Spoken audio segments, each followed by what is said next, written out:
Anne of Avonlea by Lucy Maude Montgomery. Chapter 11. Facts and Fancies. Teaching is really very interesting work, wrote Anne to a Queen's Academy chum. Jane says she thinks it is monotonous, but I don't find it so. Something funny is almost sure to happen every day, and the children say such amusing things. Jane says she punishes her pupils when they make funny speeches, which is probably why she finds teaching monotonous. This afternoon, little Jimmy Andrews was trying to spell speckled and couldn't manage it. "Well," he said finally, "I can't spell it, but I know what it means." "What?" I asked. "St. Clair Donnell's face, miss." St. Clair is certainly very much freckled, although I try to prevent the others from commenting on it, for I was freckled once, and well do I remember it. But I don't think St. Clair minds. It was because Jimmy called him St. Clair that St. Clair pounded him on the way home from school. I heard of the pounding, but not officially, so I don't think I'll take any notice of it. Yesterday I was trying to teach Lottie Wright to do addition. I said, if you had 3 candies in one hand and 2 in the other, how many would you have altogether? "A mouthful," said Lottie. And in the nature study class, when I asked them to give me a good reason why toads shouldn't be killed, Benji Sloan gravely answered, "Because it would rain the next day." It's so hard not to laugh, Stella. I have to save up all my amusement until I get home, and Marilla says it makes her nervous to hear wild shrieks of mirth proceeding from the east gable without any apparent cause. She says a man in Grafton went insane once, and that was how it began. Did you know that Thomas à Becket was canonized as a snake? Rose Bell says he was. Also that William Tyndale wrote the New Testament. Claude White says a glacier is a man who puts in window frames. I think the most difficult thing in teaching, as well as the most interesting, is to get the children to tell you their real thoughts about things. One stormy day last week, I gathered them around me at dinner hour and tried to get them to talk to me just as if I were one of themselves. I asked them to tell me the things they most wanted. Some of the answers were commonplace enough: dolls, ponies, and skates. Others were decidedly original. Hester Bolter wanted to wear her Sunday dress every day and eat in the sitting room. Hannah Bell wanted to be good without having to take any trouble about it. Marjorie White, aged 10, wanted to be a widow. Questioned why, she gravely said that if you weren't married, people called you an old maid, and if you were, your husband bossed you. But if you were a widow, there'd be no danger of either.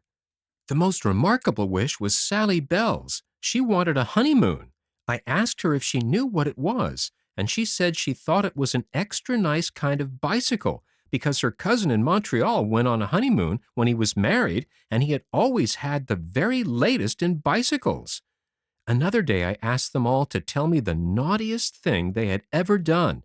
I couldn't get the older ones to do so, but the third class answered quite freely. Eliza Bell had set fire to her aunt's carded rolls. Asked if she meant to do it, she said, not altogether.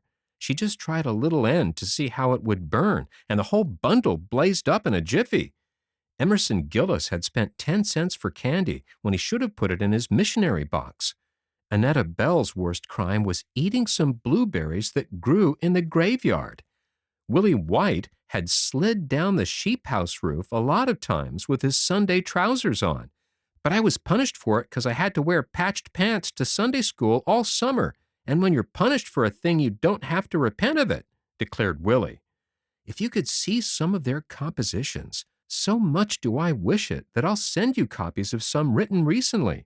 Last week I told the 4th class I wanted them to write me letters about anything they pleased, adding by way of suggestion that they might tell me of some place they had visited or some interesting thing or person they had seen. They were to write the letters on real notepaper, seal them in an envelope, and address them to me, all without any assistance from other people. Last Friday morning, I found a pile of letters on my desk, and that evening I realized afresh that teaching has its pleasures as well as its pains. Those compositions would atone for much. Here is Ned Clay's, address, spelling, and grammar as originally penned. Miss Teacher Shirley, Green Gables, P.E., Island Can, Birds. Dear teacher, I think I will write you a composition about birds. Birds is very useful animals. My cat catches birds. His name is William, but Pa calls him Tom. He is all striped, and he got one of his ears froze of last winter. Only for that he would be a good-looking cat. My uncle has adopted a cat. It come to his house one day and wouldn't go away, and Uncle says it has forgot more than most people ever knowed. He lets it sleep on his rocking chair, and my aunt says he thinks more of it than he does of his children. That is not right. We ought to be kind to cats and give them new milk, but we ought not be better to them than to our children. This is all I can think of, so no more at present. From Edward Blake Clay. St. Clair Donnell's is, as usual, short and to the point. St. Clair never wastes words. I do not think he chose his subject or added the postscript out of malice aforethought.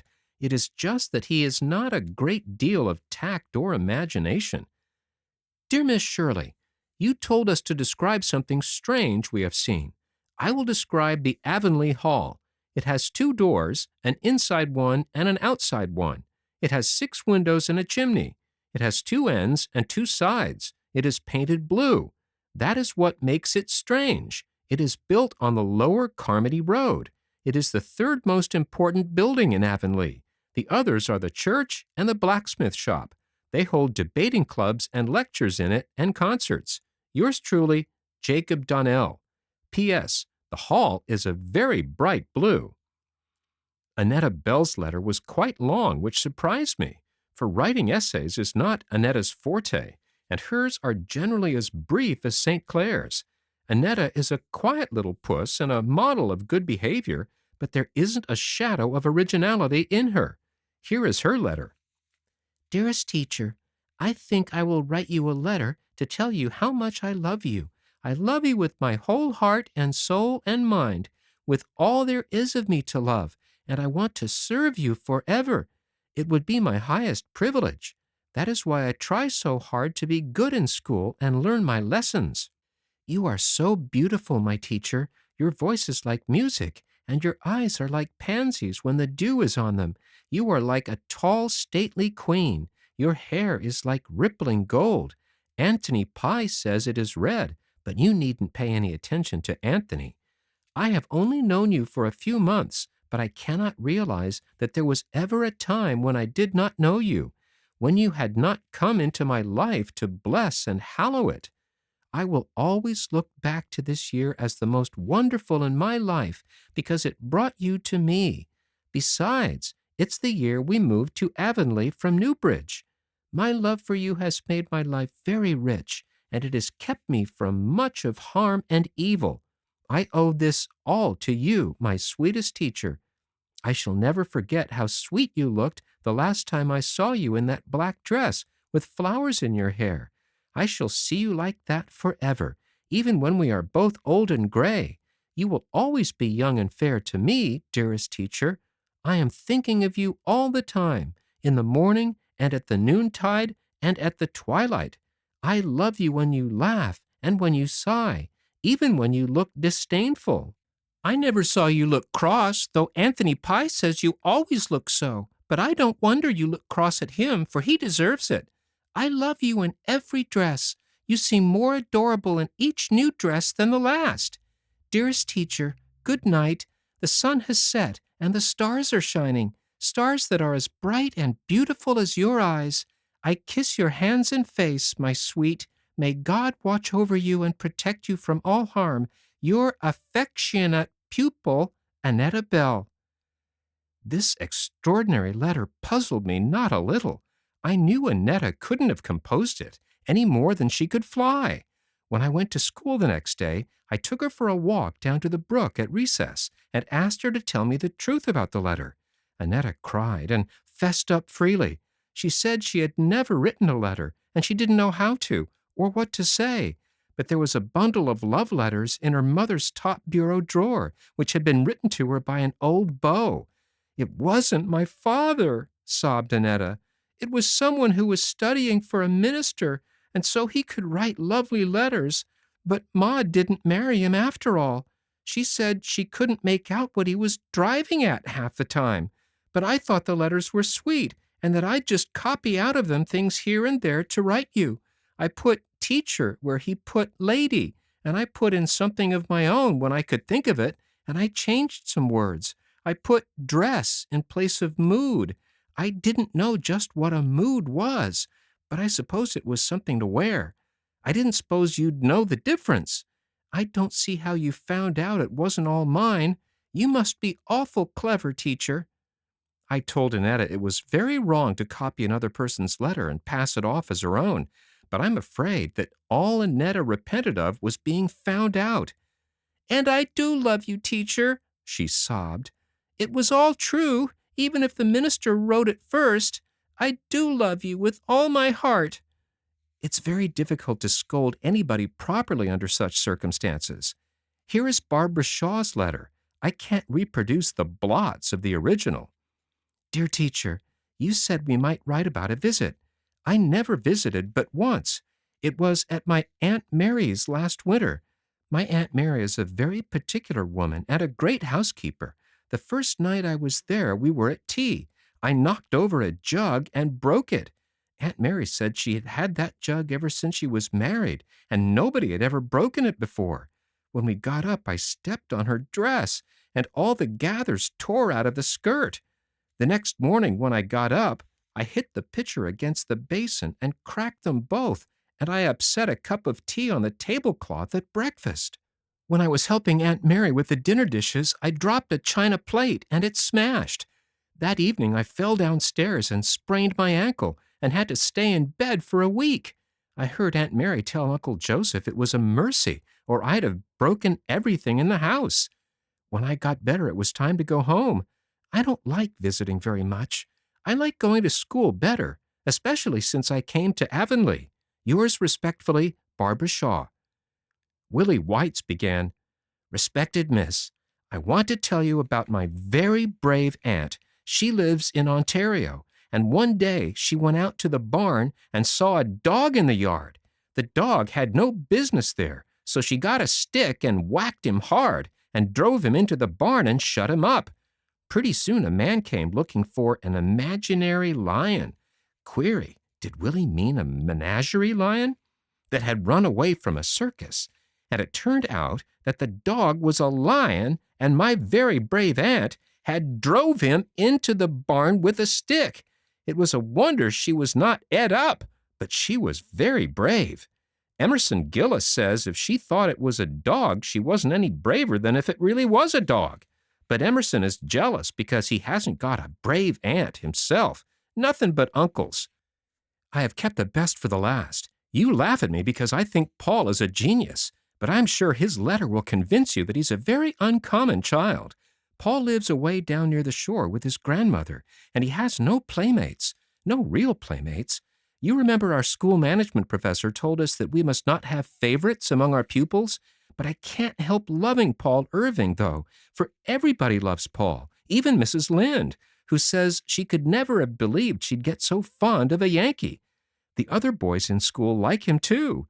There is nothing weak or girlish about him in spite of his dreams and fancies.